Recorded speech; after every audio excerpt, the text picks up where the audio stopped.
بسم الله الرحمن الرحيم. اللهم لك الحمد كما ينبغي لجلال وجهك الكريم وسلطانك العظيم. اللهم صل وسلم وبارك وأنعم على سيدنا ونبينا مولانا محمد وعلى آله وصحبه اجمعین. دوستو، آج ہم آپ کو ایک ایسا عمل بتا رہے ہیں جو نہایت آسان اور اس پر عمل کرنے والے تھوڑے لوگ ہیں، اور جو اس پہ عمل کرے گا وہ جنت میں داخل ہوگا. پہلے آپ حدیث شریف سن لیجئے، عربی میں نص حدیث، اس کے بعد ترجمہ بتاؤں گا.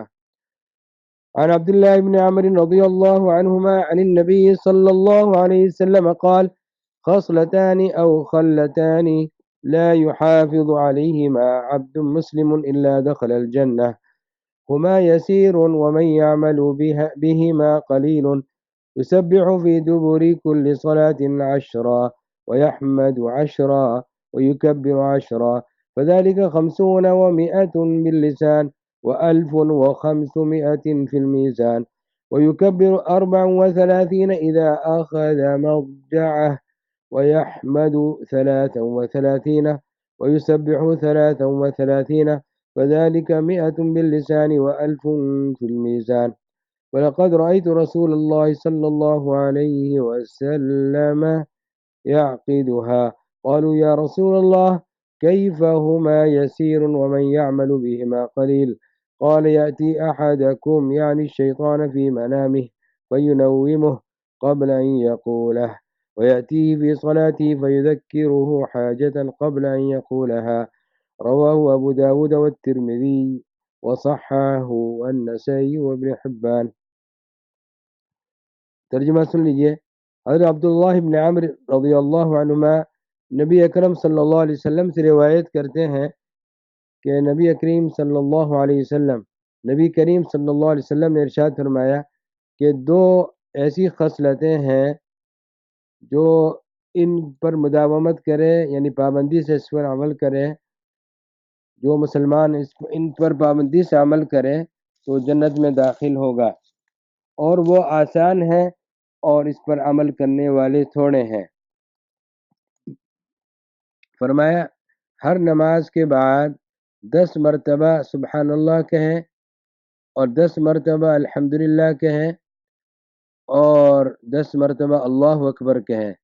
بس یہ 150 ہو گئے زبان پر اور 1500 ہو گئے ترازو میں، یعنی وہ ترازو جس میں اعمال تولے جاتے ہیں. اور 34 مرتبہ اللہ اکبر کہیں جب اپنے بسترے پر آئے، اور 33 مرتبہ الحمدللہ کہیں اور 33 مرتبہ سبحان اللہ کہیں. بس یہ 100 ہو گئے زبان پر اور ترازو میں ہو گئے 1000. حضرت عبداللہ بن عمرو رضی اللہ عنہما کہتے ہیں کہ میں نے رسول اللہ صلی اللہ علیہ وسلم کو یہ گنتے ہوئے یعنی ان اذکار کو گنتے ہوئے دیکھا، یعنی اپنی انگلیوں پر.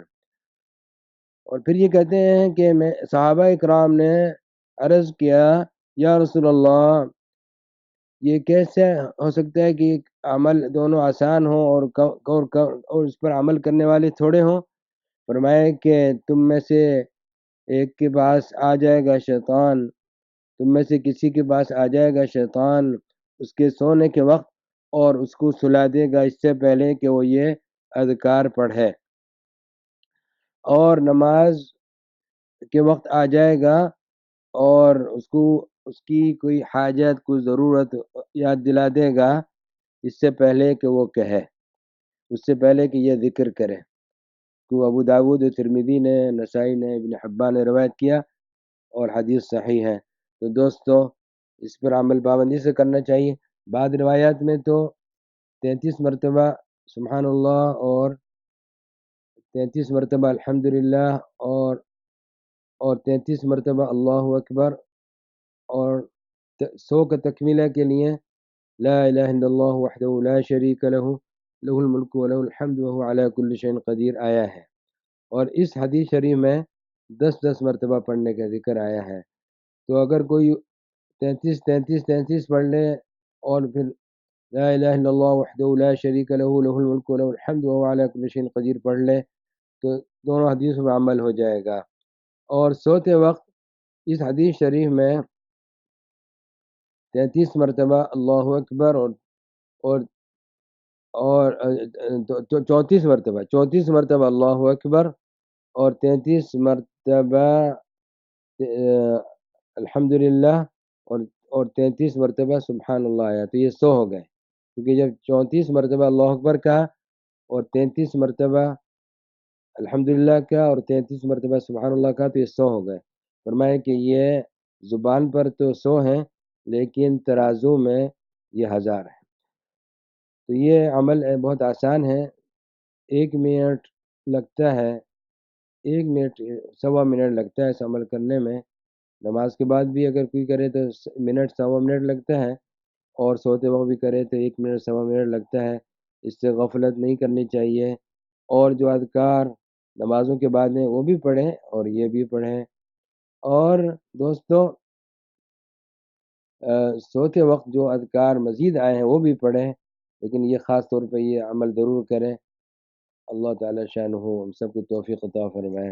والسلام علیکم ورحمۃ اللہ وبرکاتہ۔